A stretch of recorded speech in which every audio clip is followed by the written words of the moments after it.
Hello everyone, my name is Ali Saifi, and in this video I am going to explain some of the Bootstrap's features about columns and rows and containers, things like that. Because I believe the first thing that everyone should know about Twitter Bootstrap is these rows and columns, because it's very useful, and this is possible that you find it in so many different projects. You may download a template and see that Bootstrap has been used. You may work with someone that is using Bootstrap, and of course the important thing that you need to know about Bootstrap is the rows and columns and things like that, how they create rows and columns. That's the first thing that you need to know. So if you are going to start, we need to add Bootstrap inside our project, and the way that I'm adding it is using a CDN inside the getbootstrap.com. So there's a link for our CSS code, so we can of course go ahead and paste that inside our project. So this is the CSS code that we are going to include, and of course the JavaScript which we are going to add to the end of our body tag. So here it is, we can start. The first thing that we are going to talk about is a class of container. When we apply a class of container to something, well, there are some CSS properties inside this. So let's imagine that we have some text or content inside this tag. Let's save this and see the result. If we come here, hit refresh. So first of all, we have that, and if we take a look at this, we can see that this container is now have a max width has been applied to that. And sure enough, if you turn on the responsive design by clicking on this icon here, you can see that we have different properties, different max width, depending on the device width. And these widths are here, you can see them. We have different breakpoints in Bootstrap, and as you can see, these different breakpoints in Bootstrap is something that we can use in so many places. For example, for the container, for the rows, and we will see how we can use them. For example, for the container that we are using, it says that if the width of the device was smaller than 576 pixels, go ahead and use 100% width of the device. But if it was, for example, 1200 pixels until 1200 pixel, go ahead and occupy 1140 pixel width. So this table can help us, and if for some reason we wanted to have that 100% sooner, for example, if you wanted to say, hey, for the mobile, for the tablet, for the mobile and tablet, I want 100%. So for that matter, we can use container LG, things like that. So let's come back to the codes, and it's really up to us which one do we like to use. The container LG, MD, fluid, which one? So for this example, I'm going to continue with container, and inside container, we need to have a div with class of row. When we use this class of row, what happens is Bootstrap will divide the screen to 12 equal pieces. We can now create another div with a class of call, for example, 3. It means go ahead and occupy 3 of those sections. If 3 of 12, it will be like 1/4 of that element. So we can come here and say this is our call 1. This is our column 1. So we can actually go ahead and paste one of these, and this would be our call 2, and this would be our call 3 and 4, and what happens. So this is it. We now occupied all those 12 sections that Bootstrap created. And to make these items more visible, I can go ahead and apply a class of item to each one of these so that I can select it with CSS. And I'm going to, for example, create a style tag. So in real world, create attachment in a separate CSS file, but for this example, I want to have everything inside one file. So that's why I go ahead and select every item, and I just give it a border of, for example, 3 pixel 3 pixel, solid, let's say purple, and also that's not purple. Yeah, this is purple, and also a background color of, for example, this aqua thing that we have. And also for the container, I am going to give it a background color and a border, not a border, just a background color, so that you can see the area that it's occupying. Let's use this one for the background color. And if we save the code and come back here, and of course this is the result, we have our 4 columns here, and you can see each one of these divs have occupied 1/4 of the space. And sure enough, if we go ahead and add 2 more here, for example, let's have a 5th and have a 6th item here. What happens is, so since there's not enough space for that, you can see now the container area, the color that it has, it's being displayed here, and this is the result that we have. So here it doesn't matter what the device width is, these columns are always occupying 1/4 of the space. We can customize this. So for the container, we had some breakpoints, but for these columns, we have different breakpoints. As you can see, we have X, S, S, M, M, D, L, G, X, L, and XXL. So we can specify for each one of these things what happens. For example, if now that we have used col 3, it goes ahead and chooses a col 3 for every possible thing. We can actually go ahead and, for example, say that you need to have col 6 for the mobile devices. You need to have use half of the space, but for col SM you need to use, for example, 4. For the col LG you can go ahead and use 6, and this is what happens. So if we come back here inside our code, hit refresh, we can see. So for the mobile devices, it's just using 6, and now this is what happens, and this is what for the LG what happens. It's go there. And now I think I need to mention something as well. What happens if we assign only something like a col alone to something? So let's highlight all of them, hit Control D, and we just write down the col alone. What happens is, if we come here, hit refresh, the Bootstrap will automatically set the width for those elements. It controls them automatically. So for example, for this one, it decided to put the 6th column at here, and for this one, it break them. So it automatically sets the width. And also we can combine them. For example, we can say for this one, you have a col 6, you have a col 3, but the other one should be set automatically. And of course, we can use breakpoints if we want to. So these are the things that I wanted to mention, so that I wanted you to know. And let's understand the justify contents and align items for these one, because this is using display flex. In order to understand that, let's add another one. Let's add a 7th one, because I want to have some extra space in my code. You can see we need to have some extra space, and in order to have that extra space, let's use this col 6 that we have here, change that to col 3, for example, and this col SM, change that to 5, and this is it, because I wanted to have some extra space, something that we have extra space here. You can see we have some extra space. Now that we have extra space, let's use something called justify content. This justify content that we apply to row that we have, for example, we can set that on center. This controls the horizontal alignment of the items. So you can see, before, I haven't refreshed yet, before everything, the justify content is on start. Everything will be justify content at the starting position. Why they're not using the left and right, I'm gonna tell you. Let's hit refresh. You can see this is justify content center. But why, I do not use the words left and right, I just use the word start and end? Because imagine there are some languages like Arabic and Farsi that the direction is from right to left.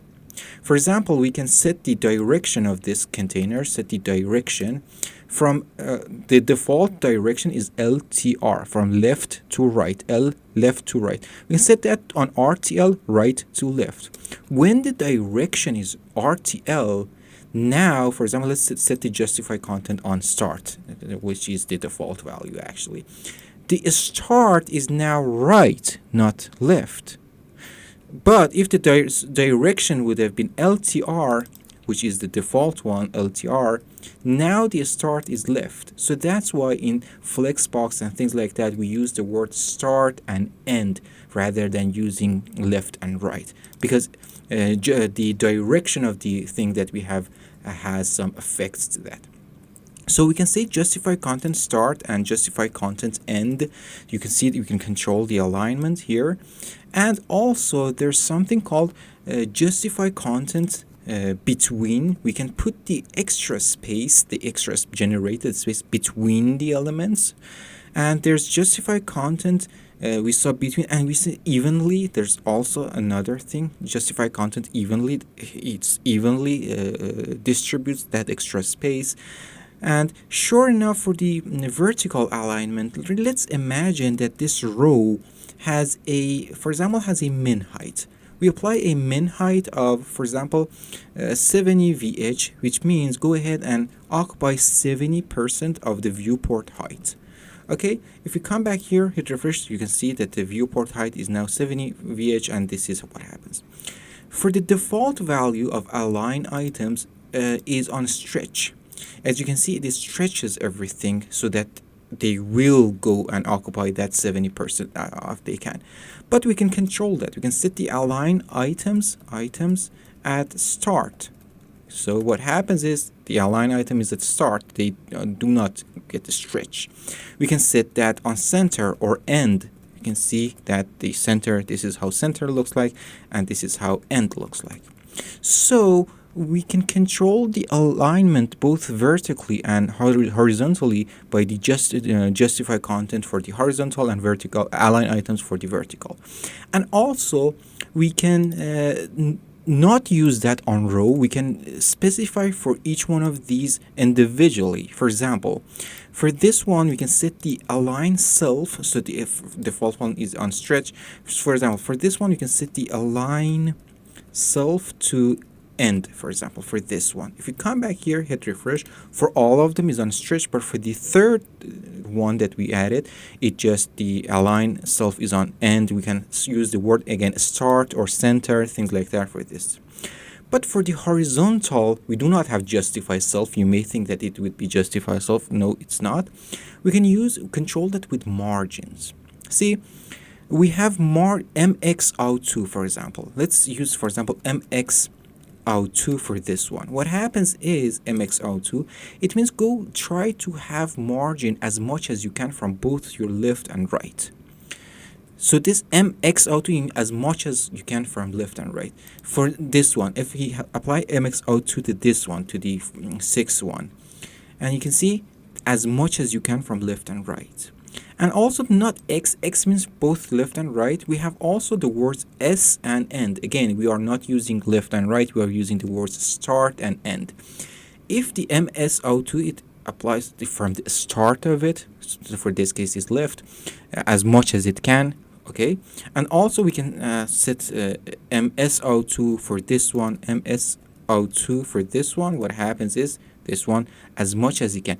So it didn't, because you may have thought that okay, if this has MSO2 and if this has MSO2, say they both might go to the very right. No, because this one has a MSO2, it wants to have margin as much as it can from the start, and also this one. So that's why we will have that space between them, because this one also has MSO2, don't forget that. So we can use the MSO2 or MEO2 for these things. So if you hit that ME and MS, they will go ahead. But if we want them to kiss each other, in fact, we need to use MSO2 for that and MEO2, and now they are kiss each other and they attach to each other just like that. So We can control the items if we want to. This is the way that we can control the items inside a row class, and we have almost I have almost told you everything that you need. There are some couple of information and notes and facts that are remaining that I am going to cover and finish this video. For example, one of these notes that I want to say, for example, if we say call auto or call with a breakpoint auto, imagine that this one has some more text inside it. Let's duplicate that. If we want something to occupy as much as text that it has inside it, we use the auto word for that. For example, you can see the second one will occupy a space as much as text that it has inside it. So if we go big, it doesn't change.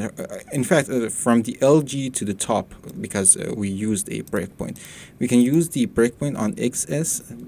So we have a smaller breakpoint, so as you can see, this is what happens for the rcall2. And one of them, for example, it was that because I wanted to mention everything. The other thing that I'm going to talk about is the order. So let's hit Control Z for that one, that we have that. The order is, you can see now the order is 1, 2, 3, 4, 5, 6. But we can go ahead and apply a class of order 1 to this call 4 that we have. And also let's apply, for example, order 2 to this thing that we have and a order 3 to this one. So what happens is, so we did not apply any order to some of them, for example this one and also the last 3 one. We didn't apply any order to those things. What happens is those that we didn't give any order to them, they are coming at the first. For example, this is called 1, the 5, 6, 7, because 1, 5 and 6, 7 we didn't apply any order to them. But those who we did apply order to them, you can see the 4 and 3 and 2 should be the order that we have, the 4, 3 and the 2. So we can customize the order if we want to with the things that we have. For example, order 1 or order 2 or order 3, with one of them is number, and order first and order last is something that we have. For example, we can apply a order first to this one and a order last to this one, so we no longer must have a 1 because we used the order first. It's just that I wanted you to see that we have these words as well, and these they come very handy because sometimes I have seen so many times that you need to change the order in mobile devices. This is something that I have seen very often, and this order is just very helpful for us developers. And there's something else that I want to say. It's about the offset. See, and the offset also can have a breakpoint. For example, we have a call 3 and call SM5, things like that. If we come here and let's remove the orders, because when we have the orders, we kind of mix up everything. If we come back here, hit refresh, so the order is just now fine. And the offset is, for example, this one is equal SM5, right? And the other one is equal SM5 and things like that for the SM breakpoint. We can actually go ahead and use offset. For example, we can say offset, for example, for this one, we can say offset SM, the breakpoint, if we want, 1. What happens is, so this occupies 5 columns. But this one, before that it occupies 5 columns, it has an offset of 1, so it skips one of those sections because we had 12 different sections. And what happens is, this would be the result. You have 1 offset between these 2. So with the offset is actually something that you can put a space before something as a column. So we can say ignore one of those columns, skip it, just shift a little to the right in this direction that we have. So that is offset as well. I wanted to mention that. And the things, 2 things remaining. One is row calls, something that I want to mention. And the other one, let's use another div class row for this example here. And let's use that div class row because I want to have another class row for this example here. And let's imagine that we have again some div here with a class of item, because we want to make them look that like the item that we had. And we can control the so the calls, we saw that we can put them there, but we can control the calls from the parent itself. So you can say this is item 1, this is item 2, this is item 3, and imagine we have, let's say, 4 items inside this. So there's something first, we can see row calls auto, because I needed to check in order to make sure if it was the only thing that remaining. So row calls auto. If we apply that, so what happens, you may imagine that what it does. We need to apply that to the row. Sorry, we have something here, and also we need to apply these things to what we have here and have a, let's have all of them here with a class of call. It must have a call at least, and the item that is for ourselves is something that, so when what happens is, you might guess what it does even without the row auto. What it does is that it tries to automatically have them inside that's what happens, the item row. But we can use numbers rather than this. If you, for example, write 2, what happens is it tries to have 2 elements inside each row. And of course, if we use 3, what happens is try to put 3 items in each row. So this is something as well. If we apply a call class with nothing, we can control them from there. This is useful for when we want to have 5 rows. For example, in Bootstrap, imagine that we are going to create a div with a row and we want to have 5 items inside that. Since this row divides that to 12 section, coming up with 5 elements inside this, 5 equal width elements inside that, it's a little tricky for those circumstances. For those circumstances, we can actually use row 5, and for this one, let's have another one, and this is would be 5. So this, each one of these now is 5. So for the 5, actually, sometimes you need to use this syntax for the 5 that you have, because when it's 12 sections, for 12 sections, having and ending up with 5 is actually a little tricky. It's impossible, not tricky. So the last thing that I want to say before finishing this session is gutters. Actually, we can have gutter. The gutter is a space between the elements. For example, G2, it means the gutter needs to be 2 rem, and you can imagine each one rem equals to 16 pixels. Actually, this is an imagination for you.